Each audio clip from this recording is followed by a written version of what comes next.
बोलिए मेरे बांके बिहारी लाल की जय।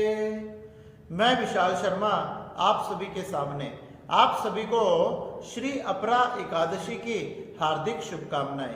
एक समय श्री युधिष्ठिर जी महाराज भगवान श्री कृष्ण के समीप जाकर पूछने लगे कि हे भगवान कृष्ण, आप कृपया कर मुझे ज्येष्ठ मास में कृष्ण पक्ष की एकादशी का क्या नाम है, क्या फल है, यह मैं सुनना चाहता हूँ। जब भगवान श्री कृष्ण कहने लगे कि हे युधिष्ठिर जी महाराज, आपने समस्त पापियों के उपकार करने के लिए बड़ा ही सुंदर प्रश्न किया। इस एकादशी का नाम अपरा एकादशी है। इस एकादशी को धारण करने से मनुष्य के समेरु के समान पाप भी नष्ट हो जाते हैं।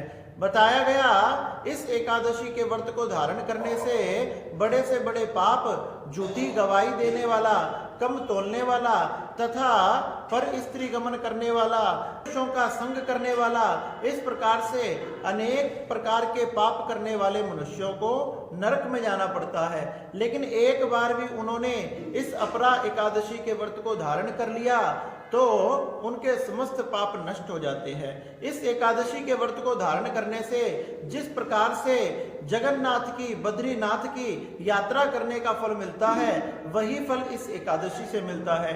जो सूर्य ग्रहण तथा चंद्र ग्रहण में, कुरुक्षेत्र में स्वर्ण दान आदि करने से मिलता है, गौदान से जो फल मिलता है, वही फल इस एकादशी से मिलता है।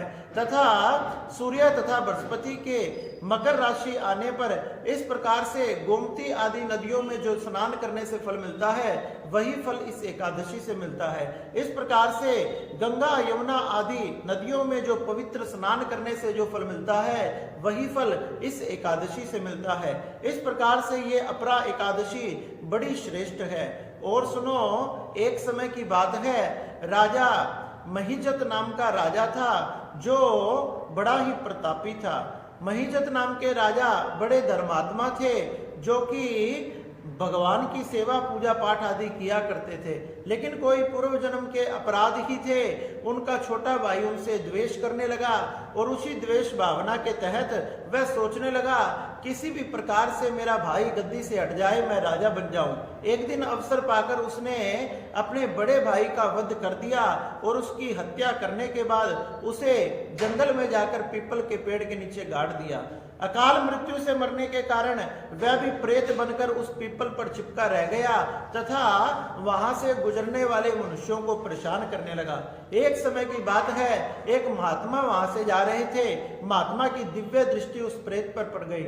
महात्मा ने देखा कि ये बड़ा दुखी है। महात्मा ने उसे देखकर सब कुछ जान लिया। महात्मा ने सोचा ऐसा कोई सुंदर उपाय करूं जिससे इसका कल्याण हो जाए, उद्धार हो जाए। महात्मा ने यही सब विचार कर ज्येष्ठ मास में कृष्ण पक्ष की अपरा एकादशी का व्रत धारण किया, भगवान का कीर्तन किया, भगवान का पूजन किया, द्वादशी के दिन पारण किया और संपूर्ण फल उस प्रेत को समर्पित कर दिया। जैसे ही उस प्रेत को फल समर्पित किया, वह तो सुंदर वस्त्र आदि धारण कर और सुंदर आभूषण आदि धारण कर सामने खड़ा हो गया। मुनि को प्रणाम किया, नमस्कार किया।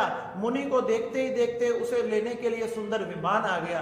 भगवान के पार्षदों के साथ वह भगवान के दिव्य धाम वैकुंठ को चला गया।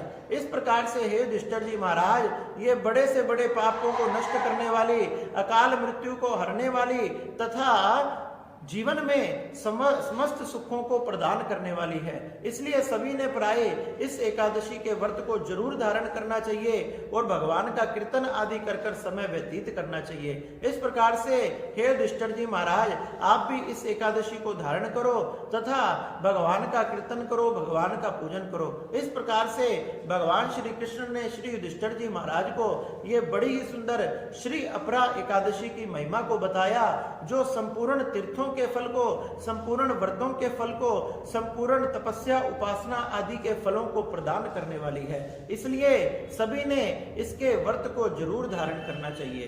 बोलिए बांके बिहारी लाल की जय।